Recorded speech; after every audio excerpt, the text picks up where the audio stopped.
are actually more additional pages.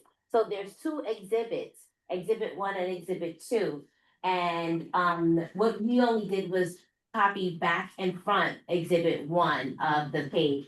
So when he comes back, I will make sure that I give you also the second exhibit, which is pretty lengthy. So yeah, I just wanted to, yeah, yeah. Definitely. No, no, for sure. Okay, so I put the recording on so that we can be able to capture everything and then have it as a reference. At the end of the day, we're gonna, as I said, I welcomed everybody and we're gonna officially call the meeting to order at 6:39. And we're going to, adopt the agenda. I guess would somebody like to make a motion to adopt the agenda? I motion.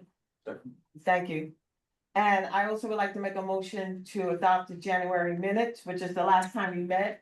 And actually met with the owners of the dispensaries coming into our community. And so yeah, would somebody like to adopt the minutes? So moved. Thank you. Oh, is that Daria? Can I so move over video? Yeah, as long as you stay on video. Yes. Thank you. All right, there we go. So as I said, we're gonna open up the meeting and start with a discussion regarding high caliber consulting. Mohammed, as I started to say, our neighbors and more of them are on here came to us concerns and wanting to learn more about the business in terms of what was happening and how it was going to be set up. There were questions asked. Obviously, we couldn't answer them, so it would make sense to have you and whoever else you're working with answer those questions. So let's get to it. And Carol and The tenant association. yes, let's do that. And I was gonna ask you, Carolyn, your presentation.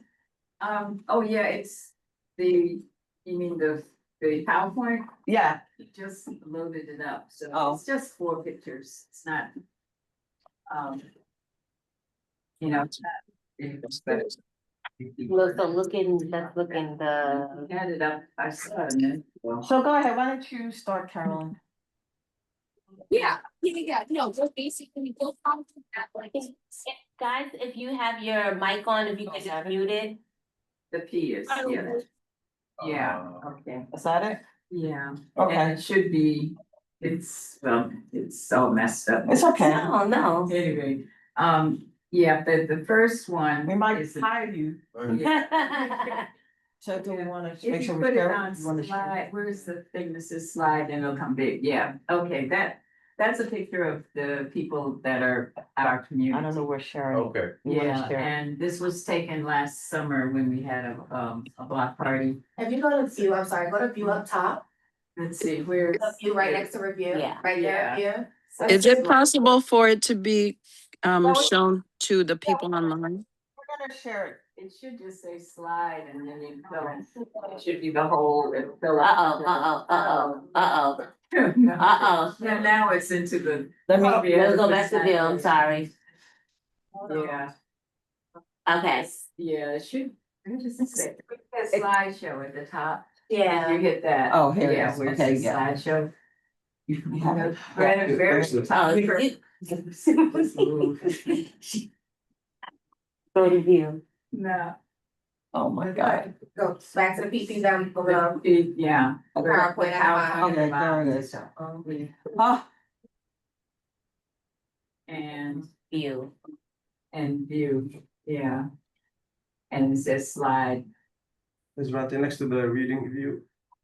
Oh, that's slide master. That's slide Master. master. yeah, I don't see it. Just go to normal. Go to normal. Just have. The only thing I see where it says fit to window, maybe they can fit the whole slide to the window and just press Yeah, I'm sorry. Right next to the Zoom. next to it. Okay, let's start. Go ahead, Carolyn. Why don't you start and we'll pull it up? And I'm sorry for those who are there. If he has that meeting. Yeah, Hold on. I wanna close this, yeah, because I saw it. Yeah. And I saw the slide. So, yeah, then the captain's on and, okay, here it is. So, Slide. so this is just a picture of the block itself. people in the block, and then that's the way it's supposed to look. So then you just hit, an arrow, it'll go to the next. James, you wanna do it? I'm not sure. No, I wanna share it. Yeah, that's the 'Cause I way, can't and when see you it on talk the about it screen. being a historic district, that's the Okay. picture that you I see wanted of to the share city. it. This is, you've Can't see already it seen a online. picture of Devon's. And one of the things that I wanted to point to is like how difficult it is to get into Devon's. And one of the issues that we were talking about was fulfilling the Americans, Disabilities Act, about how you get to, because the only entrance into Devon's are steps. You have to go down. I'm not sure where you all, what you were gonna use, which floor was going to be the floor for I mean, there will be the first floor, the floor you're looking at. the one now. Yes. Okay, well then And, that's, It depends on the city regulations, because a lot of businesses like, I'm an entrepreneur as well, I have Yeah. many businesses that I sold within the Harlem area, some of them. some of them have this. Well, like for example, right now, my current fish place, which is, also like the historic Sugar Hill, so that's why I named it Sugar Hill Fish Place. Mhm. It's actually a couple of stairs down. Yeah. I have the business next to it, which was used to be called David Deli, which I had built to accommodate. But then I had received a fine because saying that I shouldn't have accommodated because now I had to make the stairs smaller and whatnot, which they made me rebuild the stairs. Yeah. So it depends on the, and the regulations, I guess, what the city requires, but if the business has been existing there for years, I won't think it had any problems, but we are planning to change a little bit of the front to make it much easier in and out. Yeah. Of course, we won't try to touch anything regarding the building, especially if it's a historical mark or anything like that. So this is a view of it coming from, let's say, standing in front of the. Can you see it online? Should be like 1,000 pounds a day. Yeah. Yes, we can. Okay, thank you. Right. I can't see it online. Let me see. Try. Oh, there we go. I see the subway. Okay, thank you, Pat. Thank Go you. ahead. Next picture of the subway itself, and what I wanted to say, this is one of the illegal places, which we Okay. don't know whether by opening. But They can't. yeah, they're not supposed to. Okay. But entrance, what's happened is, this is now like a homeless, well, what would you call it, an encampment? Because there's no longer any staff in it, and you go in and there'll be people there, food is in there, that, people are sleeping all night, etc. And that's new, because they took out the whole staff from there. What we were concerned about is that children use this entrance to go to especially to the schools up on Amsterdam. And so, and it's very, at night, it's very dark. And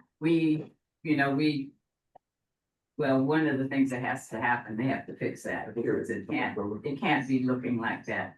And especially, it's just too dangerous. So wait. So is this the subway next door?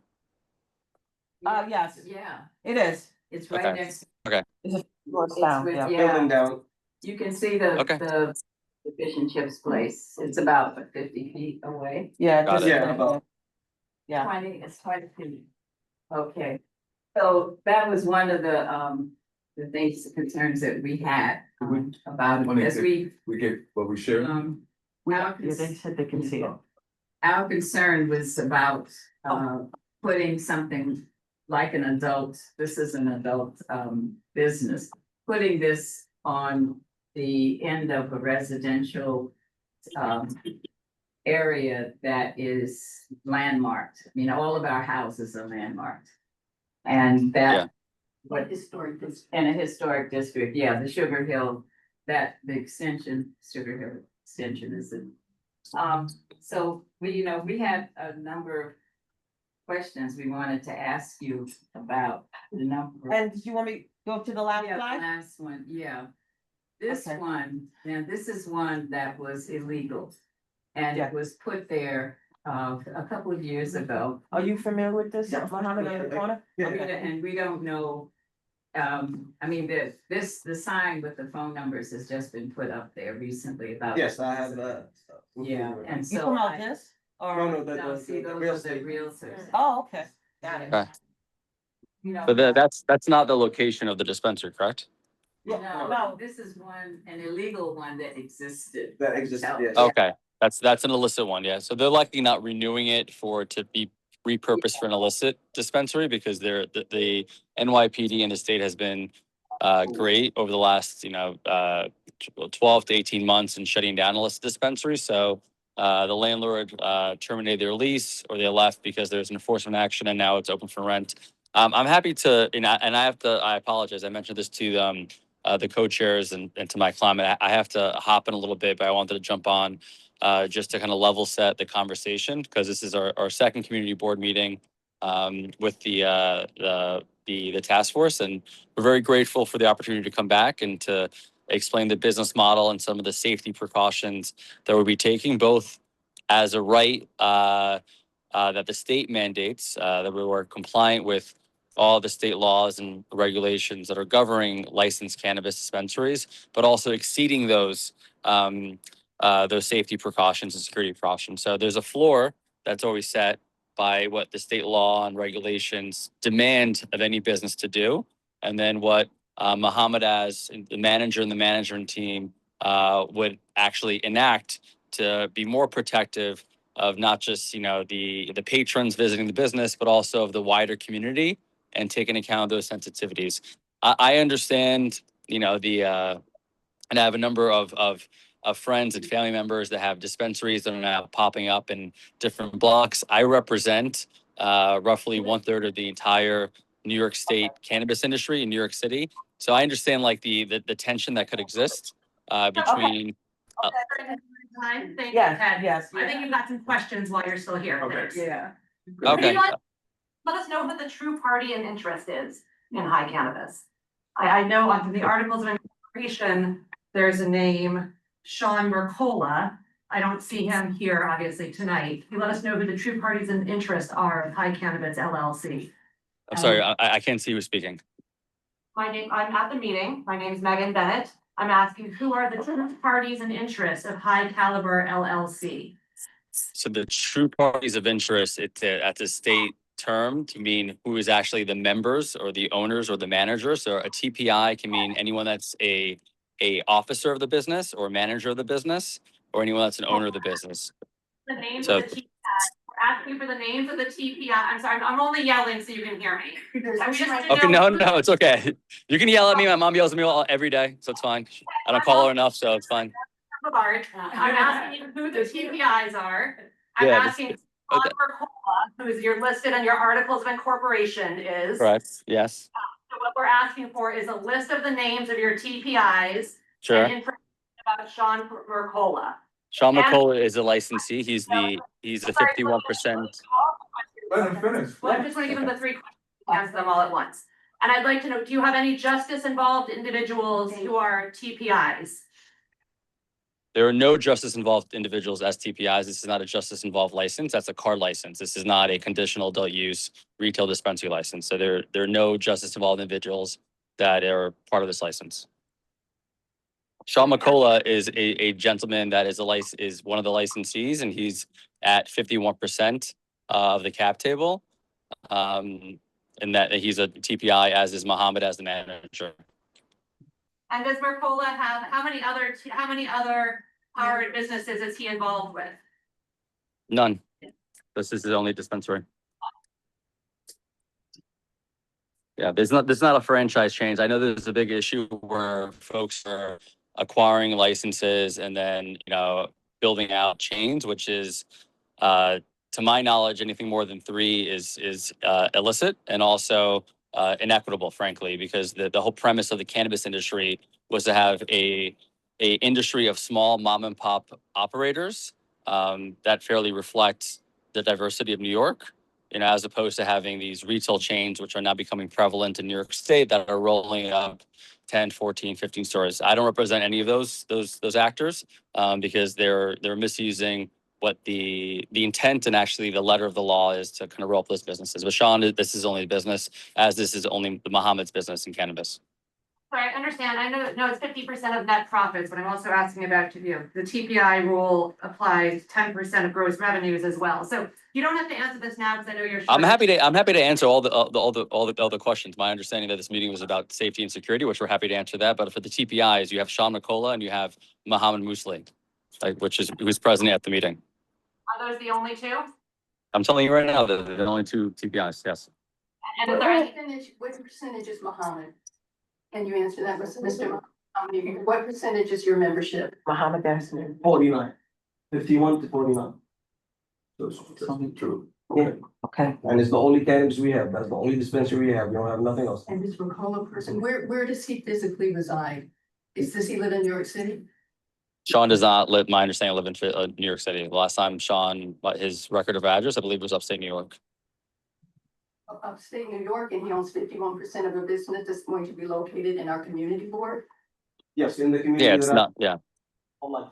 And I'll say that just to say, and normally, upstate New York is where most of, the products are grown and raised, like that's where anything from New York will be coming from, upstate.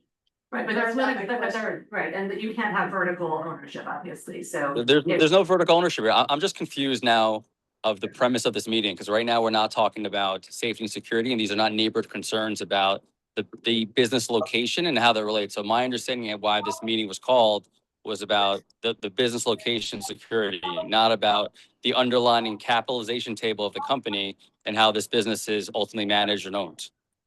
Just let them finish. We have another question. Yeah. How Go many ahead. other businesses in New York City are you representing? High caliber How many other consultants. businesses do we have Yes. Are you representing? that I represent?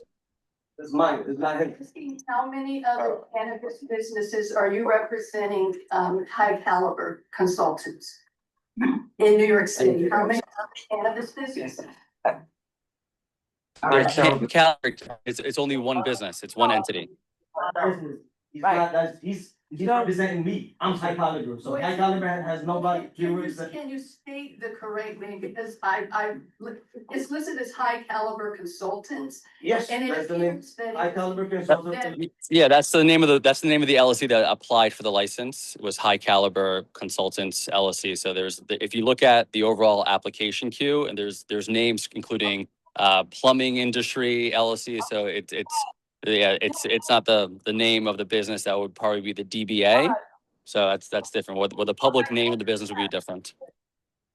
All right. Can you please tell us, was High Caliber Consultants, was it established in Orange County, New York, or was it established in New York County? I'm not familiar where it was. I represent the business, but I represent Mohammed Musli. So I'm not familiar at all in terms of where the business was first established. I just know that it is a licensed dispensary that is now being located in this neighborhood. Sure. I didn't get your last name. Could you please Muslim. tell us where you established the business location? What does that got to do? I just want to understand what does that got to do, because Where- it's not my first board meeting. I have been to many. I have never been asked these questions, whether it's regarding, had nothing to do with Okay, it. 1 second. I just want to understand what is the premises of the question. The purpose is that we live around the corner from Yeah, that damn place, okay? I'm not living in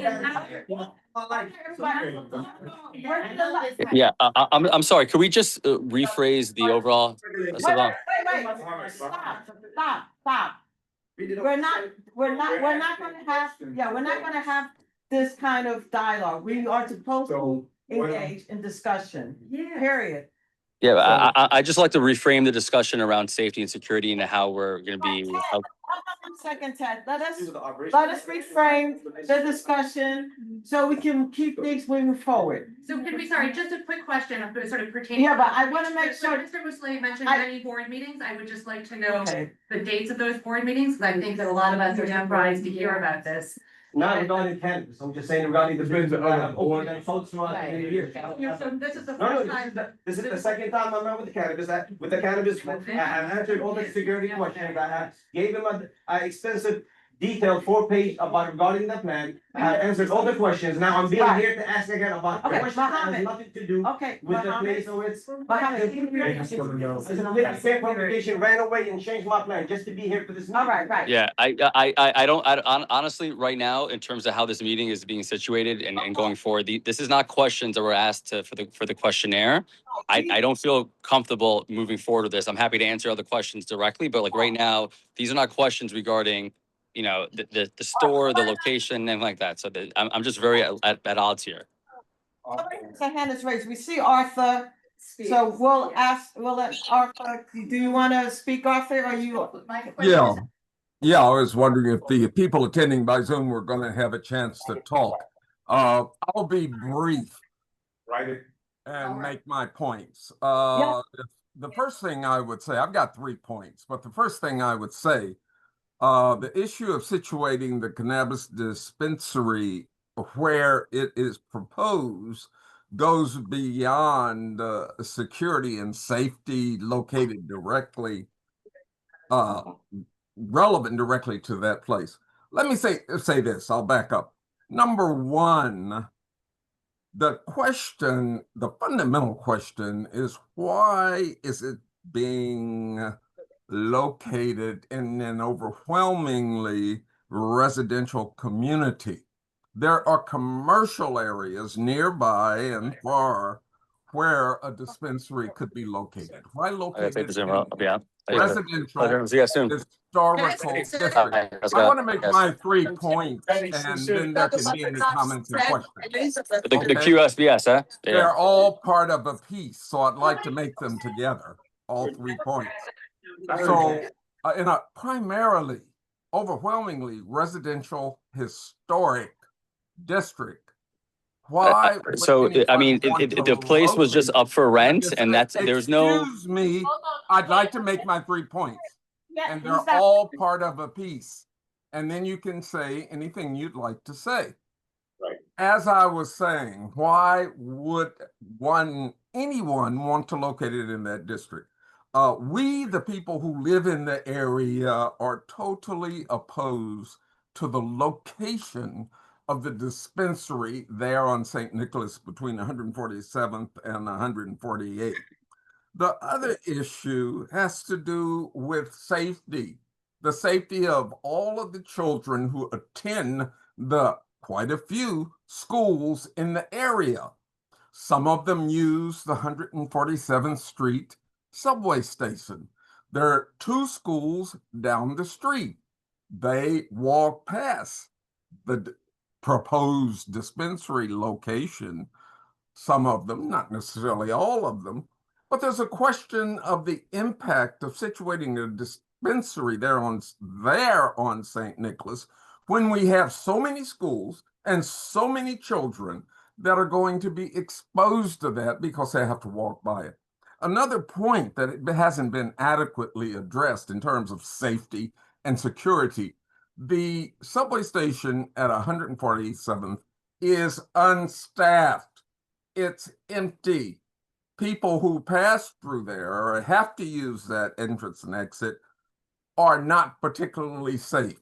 The issue, I should say, is that we've seen many similar types of activities in the neighborhood, and we know that the effects of those kinds of activities spill outside of the exact location of the building, and we have to be concerned about it.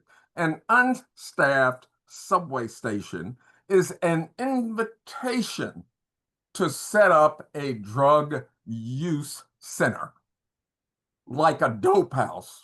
As many of you know, there were many crack houses before.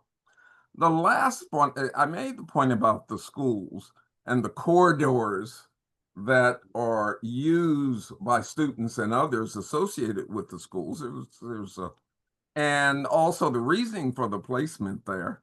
And I would say I've got my 3 points. But the last thing I'd like to address is number one, and I may not have heard everything, but because the sound is bad on my end, is a license already in hand? I suppose it's not.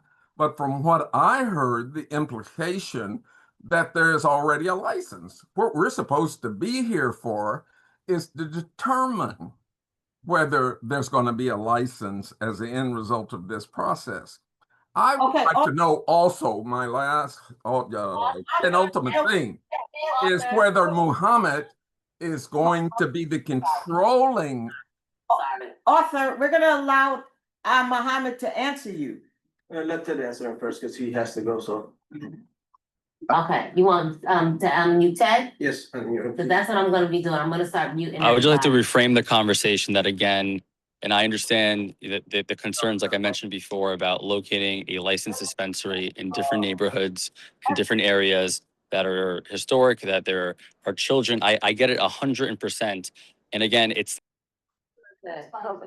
Ted, please hold on, yes? So let me answer these and they can answer, because I just want to Hold on. correct to what you said, to what Arthur was saying. Right, You can still hear me. Point one is we have two legal dispensaries in this area. I have visited them both many times. Those dispensaries are run entirely different, what you're seeing in the area. They have security, and most of them people are going there, not the people on the corners. These are people who, that are legitimate people. They're not trying to buy something around the corner. And that's what you get. Why do we need a third then? Can I finish? Thank you. The 145th Street dispensary, I live on 148. I pass there all the time. I've been there many times. They have security, no one's hanging out. I know young. Excuse me. So there's no one hanging out in those places, right? I know young people who smoke weed in the area, they don't go in there, and they tell me. In the steroids, we still go to our connection, as I said, around the corner. I see business people going in there, I see people who are dressed well, never any problems in there. The subway station, we have one of the commanders on this evening. I have a great relationship with Transit Division 3's Captain Rios. I will speak with him about that station. I do use it occasionally myself. And we'll definitely have more enforcement on that station. The scoop. Can we please? Scoop, can I finish? I think that having Victor speak to some of the questions Yeah. and concerns that came out will address a lot of Sorry. what, right. Just finish that, Yeah. Arthur's last question was really important. Is the license already issued? Right, and we're gonna get to that. Yes or no? Yes. Yes, it's Yeah. it. And so did CB9, We did not know that, sorry, did CB9 recommend that it be granted a license? At OCM, we met with them, they granted a license, they approved it, so. And when Well- was that? Well, actually, no, let me correct that. Okay. Two things happened when we met, and I said this before. CB9 can give commentary, make, recommendations or give commentary, but at the end of the day, The OCM awards the license. OCM does take into serious consideration No. the community boards. I've got the records right here. It does take into, and I spoke with OCM general counsel. They sometimes overrule the community board, but they always take a recommendation or an opposition from the community board. Right. My question on Yeah. sort of the open meeting piece Mhm. is, when did the task force and or the community board make public, pursuant to the requirements, not just of the open meetings law, but obviously also CB9's own bylaws, any discussion of how it was going to proceed with respect to the license application for High Caliber? Right, so as I opened the meeting, I stated that in January, when we were notified that they were applying, and it was 3 dispensaries applying. We met with High Caliber at the end of January. And was And then- that made public? It was sent out. And how was it sent out? It was sent out by email. To who? Well, we have an email list for Community Board 9, and we send emails out to the community board. Okay, was it posted anywhere? The OCM has meetings that they host before they issue any licenses to any businesses, and all of those are public if you go to the OCM's website, every single one for Why each. would we look there if we didn't know that there was something going on? Because it's not, it's the. Can't look at every agency. No, the community board is getting the hard end of the stick for having to do with trying to navigate cannabis in the neighborhoods, because the people sitting up there don't wanna deal with it, you know? Right. We're not trying to enter your neighborhoods and trying to overrun your neighborhoods with drug-filled things, and I don't know. So, But, no, thank you, Donna. So what I was gonna say is that emails were sent out, were there any posting? There was no posting per se. So, yeah. I think there was a real failure to comply with the open meetings law here that could give rise to an Article 78 proceeding as to MCB9's approval to Mhm. the OCM without taking the requisite steps to get community input. Right, so once, it was brought to our attention that there was other questions that, needed to be asked and concerns.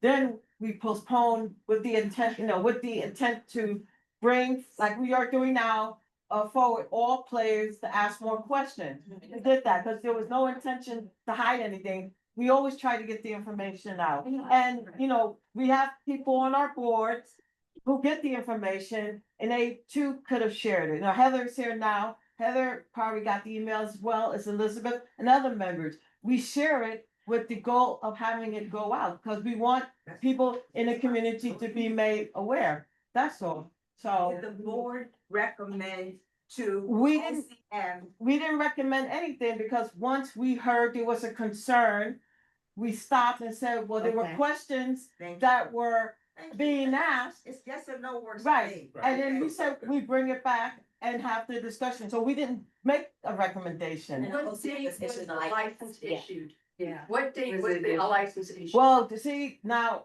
we don't get informed. Monique, very respectfully, their attorney is gonna have to leave, so if he is to Yeah, I just want to say anything, goodbye. he's- I just want to say goodbye. So, Can you tell us, I'm sorry, before you jump off, and sorry, Yeah. Ted, I wanted to make sure we no. address that. When was the license issued? The license was issued maybe like 10, 11 months ago, 12 months ago. Like, and again, we don't have any control of when the license was issued. That's OCM, and the OCM and the state law, and it's the state senators and assembly people who voted for the state law. They passed the cannabis law to allow these dispensaries. Yeah. Ted, Ted, that's not the question we're asking. You guys came before us with the notice letting us know that you wanted to come and open up a dispensary. Yeah. Correct. Yeah.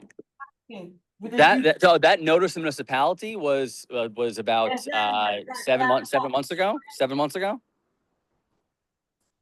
You said 7 months ago? 6 months ago. I mean, when the license was issued, or when we did the notice of municipality. Both. I'm not exactly sure when the license was issued. I believe it was 6 to 7 months ago. I believe that's when it was issued from OCM.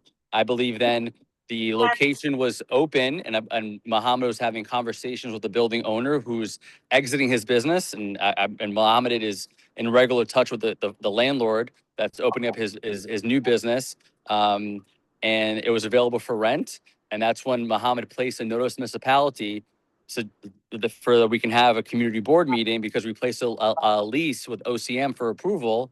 And that's how the community board process begins. And again, here, I have to jump, but I just want to say one last thing. Again, this is a small business. I understand their concerns over cannabis and where it's placed. I get those concerns 100%, but we're just following what the state law and the regs allow business owners to do. And we're going to meet and exceed any safety or security environments that are necessary. So we're happy to be helpful there. Just, and that's why we're here for the meeting, to intake any suggestions, recommendations, stipulations the board may have, so we can make sure that we are good community actors. Muhammad can manage and effectively run the store to the community's liking. So there's no impact on children or neighbors or the property values, because it's a historic neighborhood. So we want to be cooperative and collaborative to make sure this process is smooth. We don't want to be competitive here whatsoever. So I understand their concerns with how the cannabis, law has been developed, but we didn't write the law or implement it. We're just so. Okay, go ahead. I'm sorry, Ted. We have a question. Go Thank ahead. you. Several questions. License for a location to operate operate out of a specific location? No, we have the license and then we can choose them. Okay, so operating a dispensary, does it have an effect on the proximity to churches? One, let me just finish before, because I don't want to cause it to churches. Does it have, is it affected by the condition of the actual location that it's going to be located in, so the violations on such a property, the actual footprint that it's going to take on. And thirdly, I'd like to ask, it's just a question, is this agreement with the board or with Community Board 9, is this contingent on the sale rental of the place that it's going to be housed in? Is this a contingency under an agreement with the owner in order to sell or purchase the property? Those are my questions. If you can respond to those, that would be helpful. Tell you what, I don't know if he's still there. So, to the first question, yes, it has to be certain proximity to the church and school, which is, ruled by the OCM.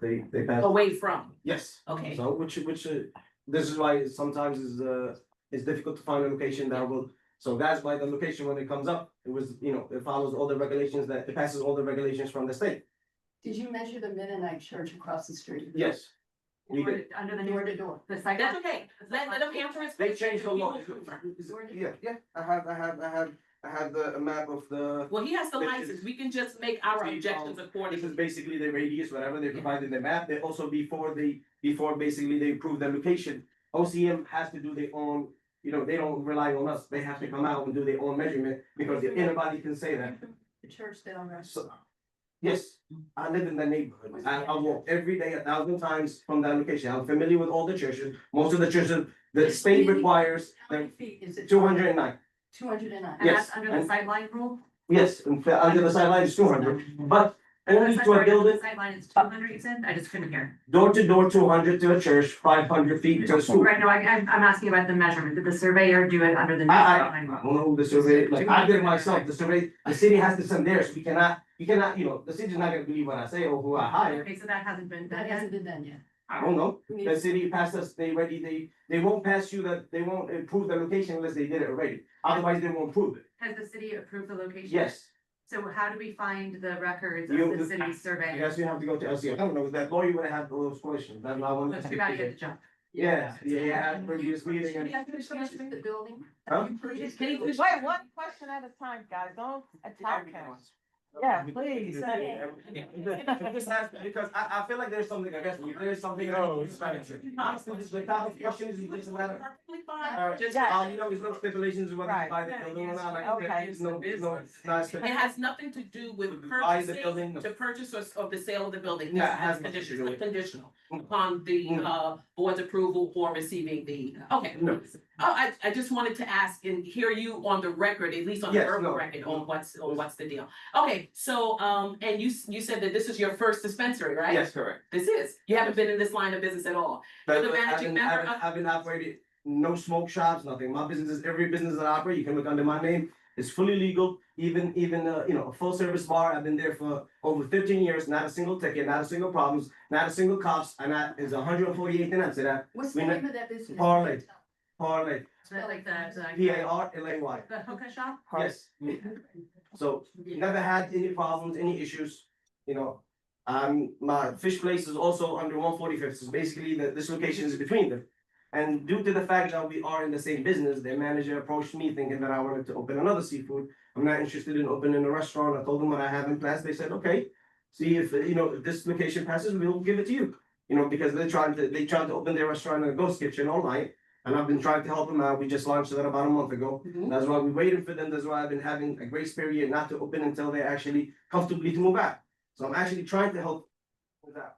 Okay, so then in closing out, and I'll let someone else go, you have no direct or indirect interest in any of the dispensaries that exist today Yes. in the area, right? Not in the whole United The States. answer is no. No, yeah, No, I'm the just answer saying, is I have nothing, no. Okay, and if you decide to sell your interest in the LLC, that person goes before a board to be approved as a person that can take on I such a believe dispensary? they have to send to the OCM, like, you know what I mean, they do it like a background check to make sure or whatever, but I think that's what they have to do, I haven't sold it yet, so I'm not familiar with that. Okay, I think the passion that you feel I'm is sorry, not don't give me personal. my passion. No, we want you to. I think the passion that you feel is not necessarily personal in terms of you, but we're not interested in these types of businesses. I We do understand. wanna I'm follow actually- the law, and we understand that I there's. have kids of my own, it I is have what it kids of is. my own within that dangerous teenage years, I understand, this is why I support dispensary, because I feel like it brings the legalized, actually takes away from, Why You know what I mean? this particular Yeah. Well, Mohammed, why don't you share them the Because it's safety? a business corridor, it is in the St. Nicholas, which is a business corridor, This is- right? this It is passes where- all the, Heather, let Huh? him finish. it passes all the regulations from the state. That's why this location. It is far away from the schools, far away from the churches, and the churches, as my knowledge is that they have to be a whole church, cannot be part of a building. But anyways, I did most of the measurement, I made sure that even though it has to be far away from the churches, and that qualifies, it is an existing business, so I'm just changing the type of business it is. It's not gonna be where, basically you walk and you see like signs, whatever, and you It's know. not an it's gonna existing be- cannabis business. No, it's Okay. existing business, yeah. Okay, no, that's a whole different Is aspect. that- So if it's residential and you switch it to business, I No, no, understand. no, we understand This is an business. existing business, This is a so very it won't be like a place where you walk by and you notice it like signage or whatever. It's gonna be very discreet and nice, because the customers we are targeting are those people that come and buy good quality and a place they can trust. They don't wanna buy from the street because you don't know what you get, and you don't know, you don't want these type of environment. This is why that corner one, which was illegal, even though, you know what I mean? Obviously, best luck or whatever, but to me, I'd rather open a business that is legal Okay. and do it the right way. Absolutely, whenever I've been. Madam Chairman, I have a few brief comments, that I'd like to make. Arthur, can you please hold your comments, state your neighborhood? People I can say, hold "Oh, them a couple of minutes. Thank you, I appreciate it. That's the reaction. I think it's just the. You asked me to hold them a few minutes, right?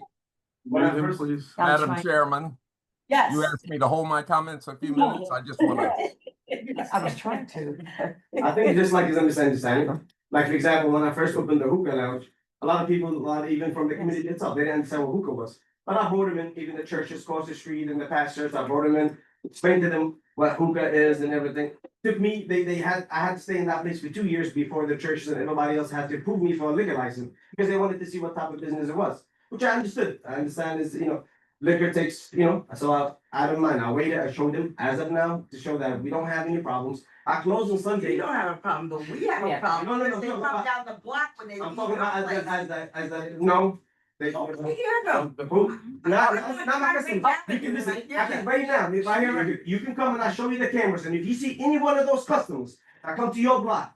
And you Come say, no, through, they come through. no, if they, Assuming going no, to the summer. not, no, Yeah. I'm telling you, some customers is very interesting. We have like a buzzer in, I know most customers by names. And I'm telling you, they're not those customers. You can come and I show you the cameras and you're like, oh, that's the customer that's annoying me. And I just to prove to you, because we have, like, I've been there for 14 years. I know my clients. You know what I mean? Hookah is not like one of those that everybody just walk in and just. We're not talking about hookah right now, we're talking about. Okay, but she just, Brought it up. like, I'm just trying to answer, I'm trying to explain, you keep cutting me off with the questions. If it's hard to answer a question, if you could cut me halfway. Yeah. She answered why those people, we have a certain types of certain businesses. I explained the same thing that happened to hookah. Okay. Dispensary is the same thing.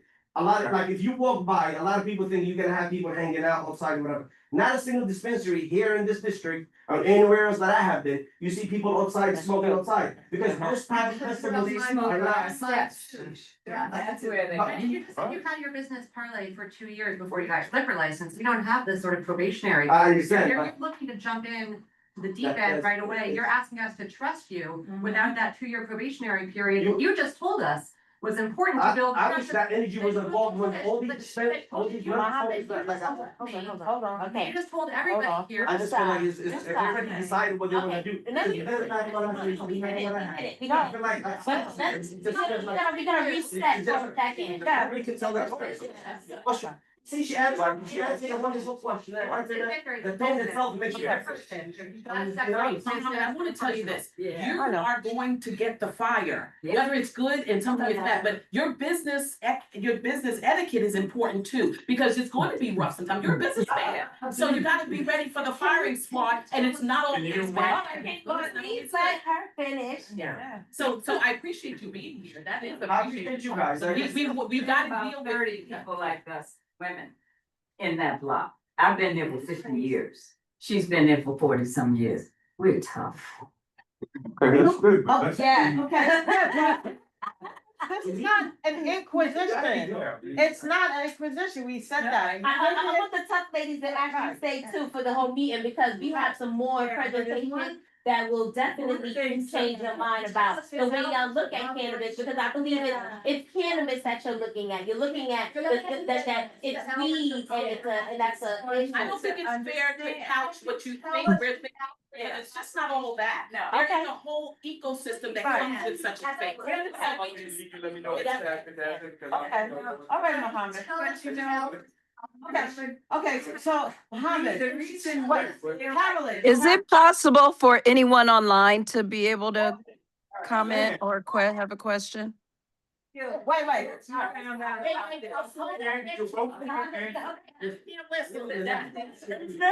Okay, what we gonna do? Can y'all stop, please? Please. Heather, relax, please, Yes, thank you.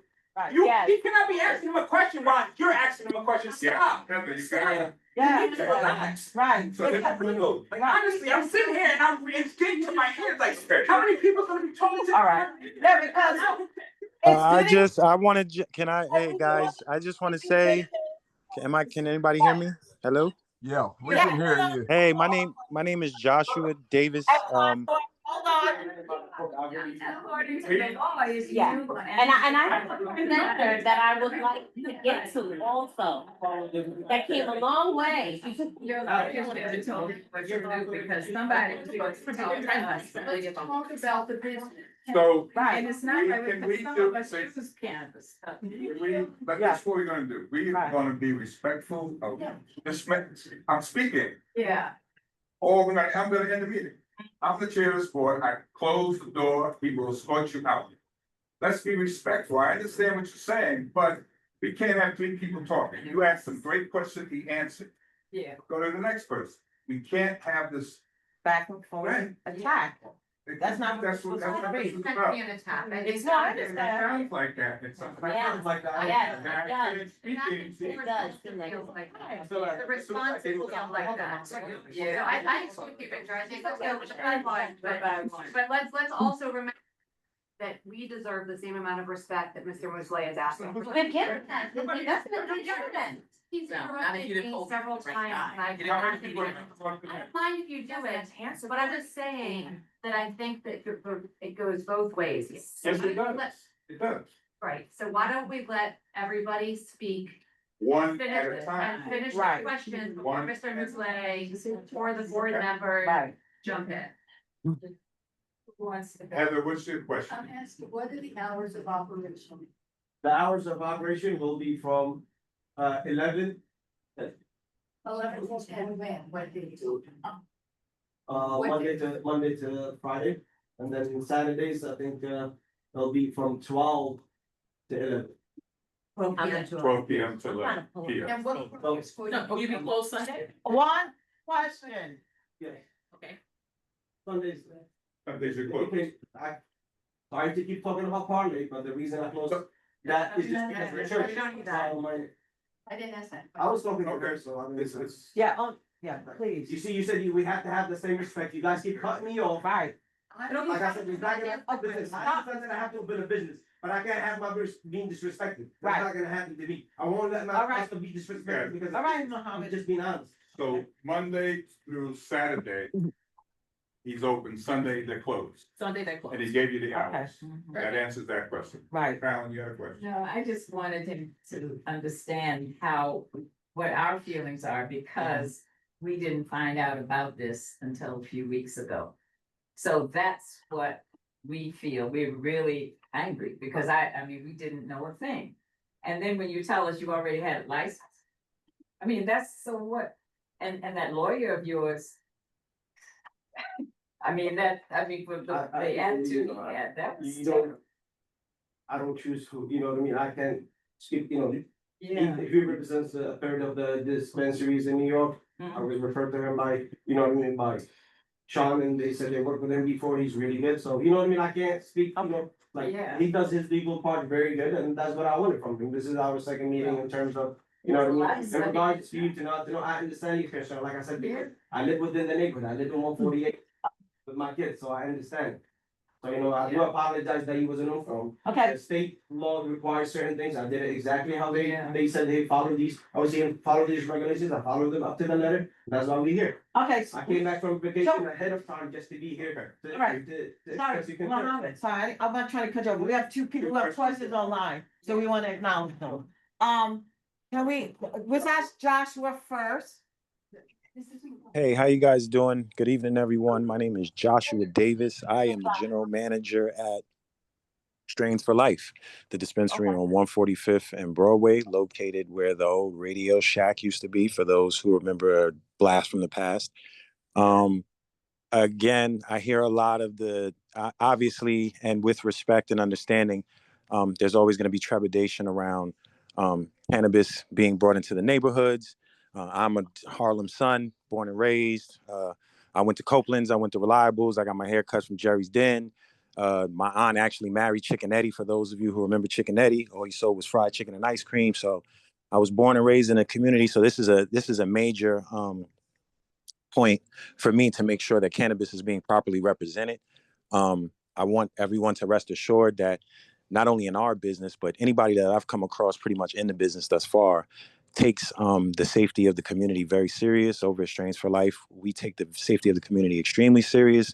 We try to make sure that the dwelling and anything that's operational is done like under the fold, behind the fold. Anybody that comes in with an ID, everyone's ID'd, everyone's verified, not only at the counter when they're checking in, but at the counter when they're paying, just to double check. We take all precautions. We have tons of cameras, but not only just from a logistical side. Personally, I know the owner, Omar, myself, Styles P is also a part investor, for those of you who are familiar with the rap group, The Locks. So there's a lot of community involvement. Everything we do comes from culture and is based in culture and community and education. We're doing our best to make sure that we bring along those who are canna curious, and help, support those who are canna experienced and who have been participating in the fight to make sure all of these negative views on cannabis are removed. I've been. Joshua, not to be Yes. rude, I can't see you. Do you have a question? Yes. I hear you, you're commenting as a legal owner. Do you have a question? Because if you do ask the question, then maybe we can get back to commentary, but we have some other questions, hands up. Yeah, no, I had my hand up. I was just trying to make a comment because I've been like waiting for quite some time. Shantae's my family, so I wanted to make sure I represented the business properly. And you guys had someone that if anybody else had questions in the community, I heard the gentleman say he frequents or stops by our shop very often. So if anybody had any questions or concerns from a Strains for Life level, I'm here. My door is open. I am a father, so I do have to leave eventually and tend to my child. So I just wanted to make sure that we were represented and that our voice was here as well. Okay, very good. Thank you. Daria?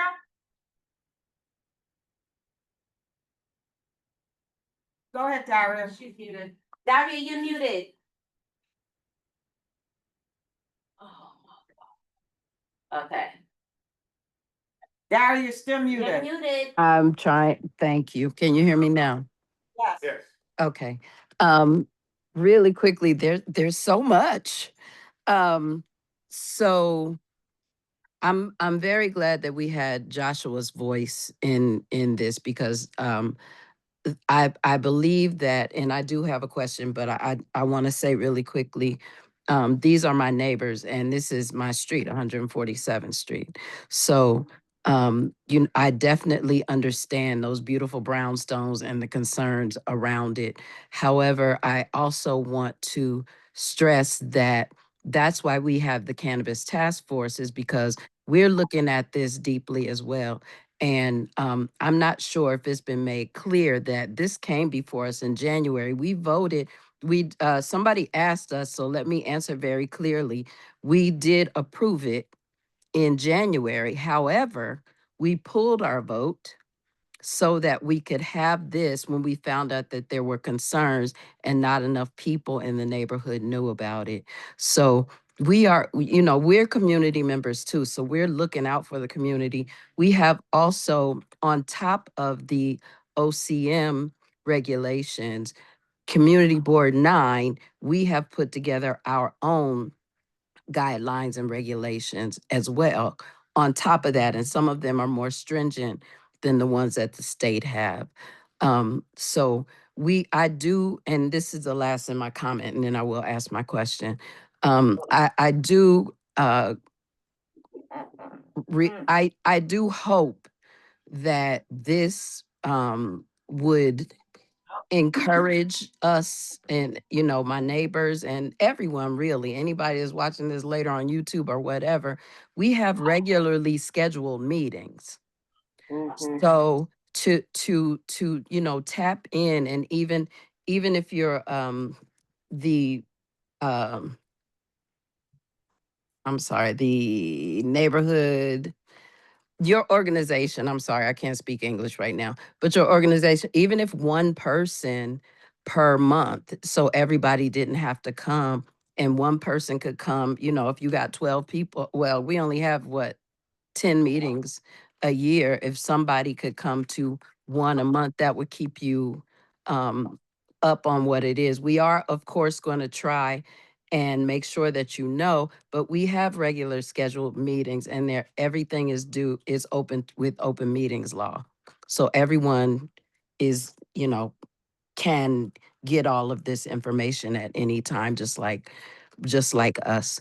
My question is, uh, I actually was in Devon's today, and they don't look like they're closing. And I thought that in January, it had been told to us that the sale was already done. Can you tell me if it is done, or where that is in terms of, because you're buying the building, correct, Mohammed? If that's not getting in your business too much. No, we're not buying the building. You're not buying the building. Okay. So, but do you have a date in terms of when you are supposed to take? So we're supposed to take possession in June 1st. But they brought the wife of the owner has expressed to me that they wanted maybe another month or push it to August, because they just opened the ghost kitchen, and they want to make sure by the time they close this one, the ghost kitchen is fully running and all the customers had transferred to that place. So that's when I would literally just talking to them last night. Okay, so June. The very quickly to y'all. Go ahead. I'm sorry. Because he's leaving at 7:45. Thank you so much, Dari. I'm sorry. I just want to get him. Just to finish, in regarding to purchase of the building, like I said, they approached, you know what I mean, there's certain financial, I do not want to speak to someone else, you know what I mean, situations, so that's why I cannot, you know what I mean, things I cannot speak of, it has nothing to do with the business, that's why I'm referring, because it's not my place to speak about.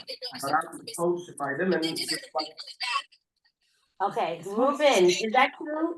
With your background? Yes, it's me. Can you hear me? Yeah, this is Ruben. He is part of Mike Lasher, Assembly Member Mike Lasher's office. And we met with him actually a couple of days ago, and he's going to give a little bit more, elaborate a little bit more on our conversation and what, you know, OCM and the role that they play. And then we have to move on. Go ahead, Ruben. Sorry. Yeah, thank you very much for having me here. I just want to give it, as you were saying, a very brief rundown of how the state can funnels some of that of this revenue.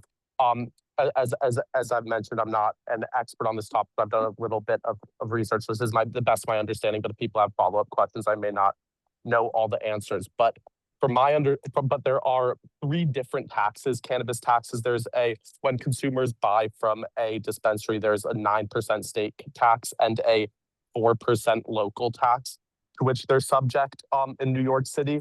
And when wholesalers buy, there's a 9% excise tax on that, which doesn't affect people buying at dispensaries, individual consumers.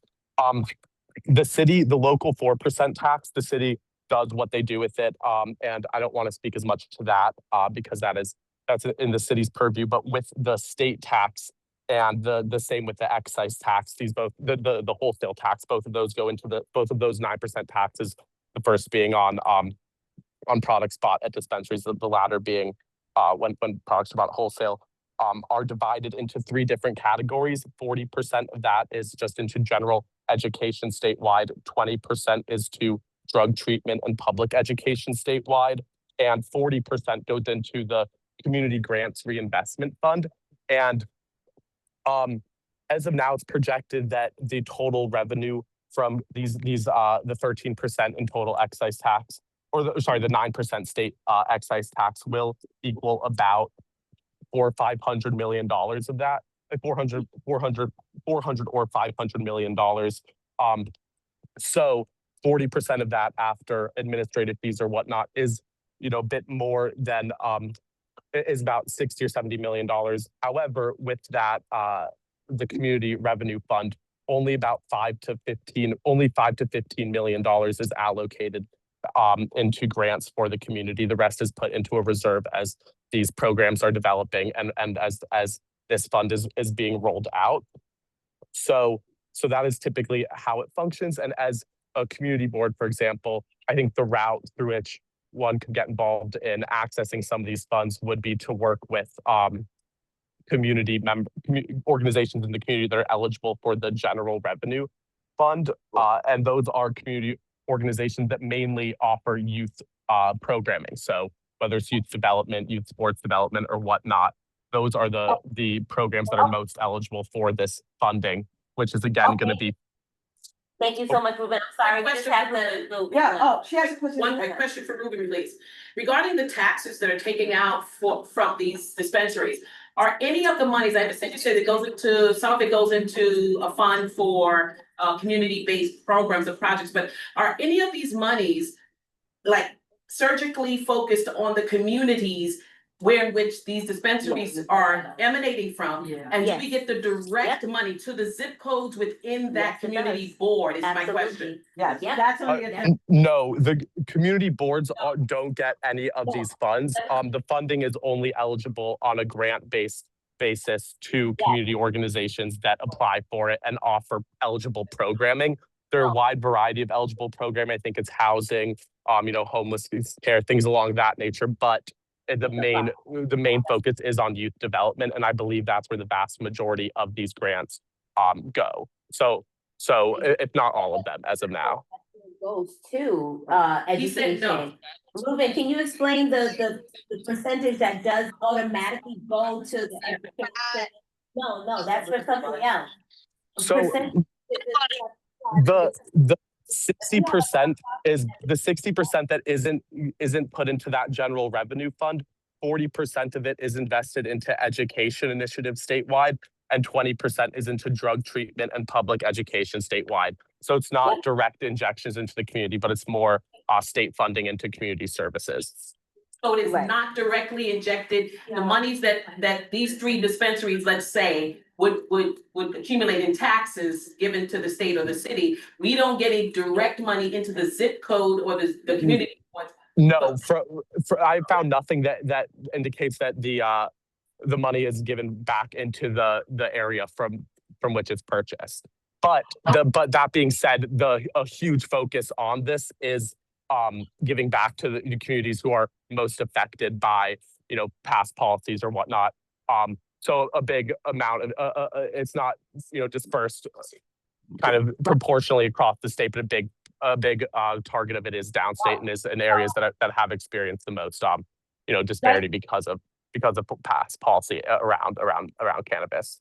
Thank you, Ruben. So the only thing I wanted to add in terms of the direct assessing the money is encouraging our local CBOs to apply for the funds that are available. I mean, there's a RFP out right now as we speak, which we were going to speak to, encouraging, and we've been pushing it out to let people know that this money is available, and it's a substantial amount, and that's how we can direct it so that it can serve our community. So I wanted to say that. I believe actually all the money comes to the community. That's why it's surprising to me. Yeah, it's not as direct as that, but we're working on trying to make that happen. So that is in the agenda. I'll pull it up in a bit, but I wanted to know if there were any other questions. I don't see any other hands online. Any other questions in noise? Okay, I just want to make sure, Heather, I want to make sure there was no one else before we go back to you. I see you. That's 2 questions. Go ahead, Heather. What products are you selling? cannabis. In what form? In what form, Mohammed? I mean, Edible. Yeah. Question, can you let the Basically- applicant answer my question, please? Go ahead, Mohammed. That's what the license requires, edibles, vapes and flowers and those kind of stuff. As I stated, I have never worked in a smoke shop. I'm not, once everything does the thing, I'll have a crash course and, get into I don't wanna lie to you, I'm like, hey, I already know the product or whatever, I don't. You know what I mean? I do smoke, but those are basically limited knowledge of that, and I haven't sold anything, so. Yeah. Just to be as. Please tell us some of the strengths and weaknesses that you foresee for your business. I'm talking about your businesses. Why are we here? I wanna learn about your business. You say the strengths? Your strengths, weaknesses. Oh, strengths and weaknesses, I'm sorry, I thought you say strengths. I'm thinking of I'm very adaptable, that's my strength is, Of the business itself. I haven't been in that type of business yet, as I explained, so once I open it, like I can tell you what will be the strength and weaknesses of the business, or what will I go through, I don't wanna lie to you. Yeah, Of course, well, we have a business plan, Well, I'm just asking you to speak to your business plan. If you could just tell us your strengths, your weaknesses of the business plan, the opportunities for the community, that your neighbors, us living on the block, and any threats that you foresee. I need to So know what your SWOT analysis is. the opportunities All right. for the opportunities for the community itself is that we hire from the community itself. Also, that we providing a safe environment for people to can purchase cannabis to where they know it's safe and nothing, is not, other ingredients is added to it or is laced or anything like that, because. That's one of the most dangerous things that actually people that smoke suffers, because when it's laced, it can get to something worse than just having cannabis addiction. It's gonna be a very safe environment once we have cameras outside, like you said, some of the ladies have complained there is no lights outside at dark. So we provide the light to make sure that it's sensitive cameras, facial recognition, stuff like that to make sure that people walking by and everybody is safe. You'll have security outside that will increase the safety of the area. Like I said, the jobs is gonna be from within the neighborhood. You know what I mean? That we hire, I always like to hire within the community itself. What's the minimum age for somebody working in a cannabis shop? I don't know what the state requires, honestly, I didn't look at it. 20. I think, Yeah. 25, so it's not like a bar. No, it's not a bar. It's, No, I know it's not a bar, but it's saying not like a bar. No. Yeah. Honestly, I. You don't know. No, not yet. Once I start hiring, of course, gotta. But I know because I'm a cannabis cultivator. I have a license to grow it, sell it, make it, whatever it is. So I'm also familiar with it as well, but that's all I want to say right now. Because I do want to get to our presentation. I would like you ladies also to to hear more about some cannabis friendly places that we do have around here to get you to understand a little bit about what this takes place, and I know you've been very quiet, and I want to get to you definitely because you've been the most patient one here. So please, yes, and then I want to get to Donna and her Just presentation. to finish it, Yeah, sorry, Mohammed.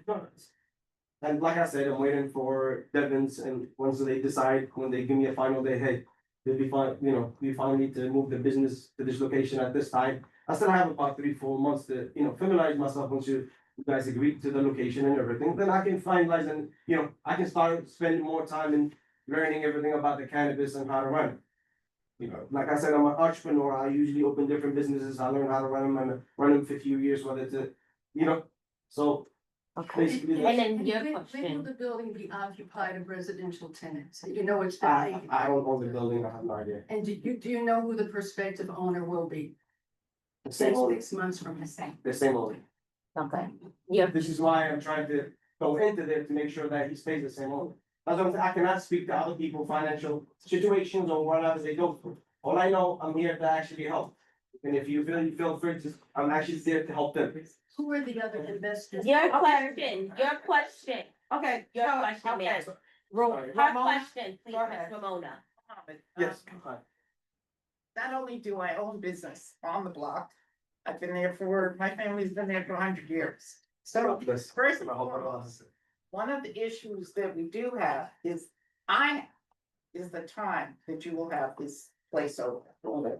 We have a comedy club up the street We have a supermarket up the street, there's time closings, everybody in the area knows the time closings.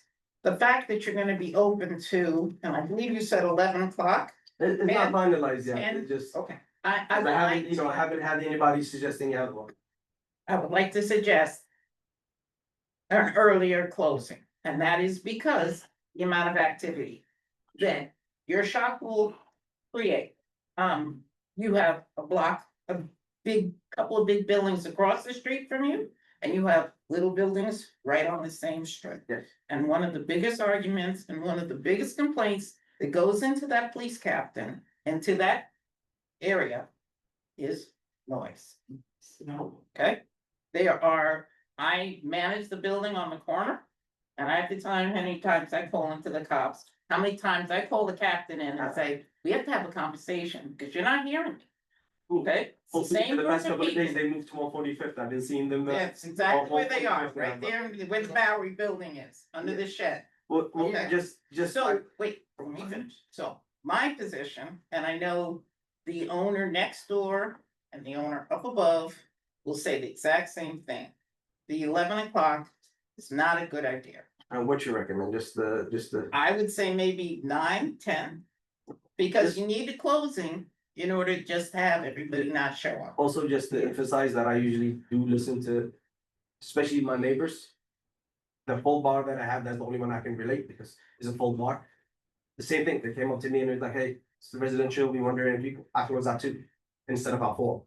Just because they were asked, I close on Sunday, also to accommodate and to, so I don't think we have no problems Alright. within, especially if everybody shuts down and we won't have that problem. Okay. And I see somebody also said, almost all the legal dispensaries in Harlem that I've personally been to have never had loud parties. So I'm not sure what locations you're referring to. And I just want just a 3-second reiteration on that because the dispensaries are a safer, way to purchase and to consume weed. And, they have a whole system and I wish that we had enough time so Muhammad would be able to go over his whole security exhibit that he put together, him and his attorney, that would explain more detail of how he is going to have his customers and coming in. And every dispensary that I go to, the first thing I have to do, I have to show my ID. They scan it. And then I have to go inside, I wait online. After I wait online and buy my product and purchase it, I cannot open it inside of the store. They want me to exit and there is no loitering at all. I've never seen loitering in front of any dispensaries in New York, uptown, downtown, California, wherever. They don't allow any loitering at all. So I think it's more like, I understand the safety concerns, but there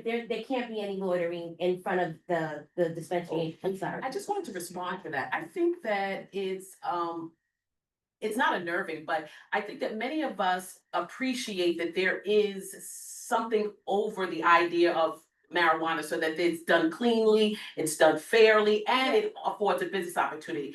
Some of us are just saying, listen, we're being triangulated in our neighborhood with 100-bed units of homeless coming in, with under the guise of supportive housing, but supportive housing is a very global description of really all the other isms of life. That is going to be a base of customers. And the reality is that we're talking about an existence now, but things will change. We're not trying to find a problem with someone that's licensed, that has to account for things, that has to do things. We appreciate business. Business is not a bad thing. But what we're saying is we may not know everything about it, but we're not naive to the fact we have 2 dispensaries in a short radius of each other, and we're concerned about a third. We have 100-bed homeless unit. They want to put this in. Those things are cataclysms to us. It changes the neighborhood in its livability for some of us. So it's not about you personally. It's really not. It's really us trying to live in a community and maintain a community that has an abundance of ice cream shops and whatever, and it can have a cannabis, but we have 2. I'm not saying you're not going to do it. I'm not saying you can't do it. I'm just speaking to this young ladies.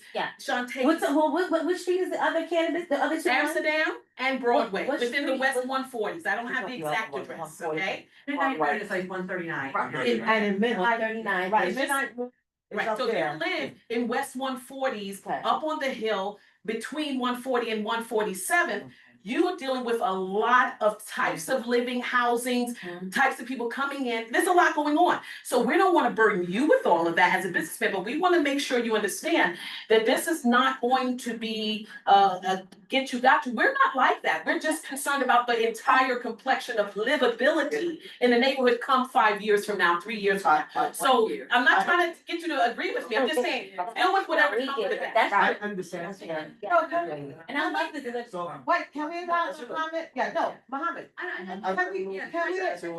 Every business being a Rite Aid. Right. Like we need a place where you can buy your groceries. We have Food Town, but you have a place where you can. So can we let, Well, the two locations, Megan. the two locations, you guys said it's just And we're gonna let. pioneer standards Yeah. are far. Because within 4 or 5 block radius, the OCM has said 1,000 feet.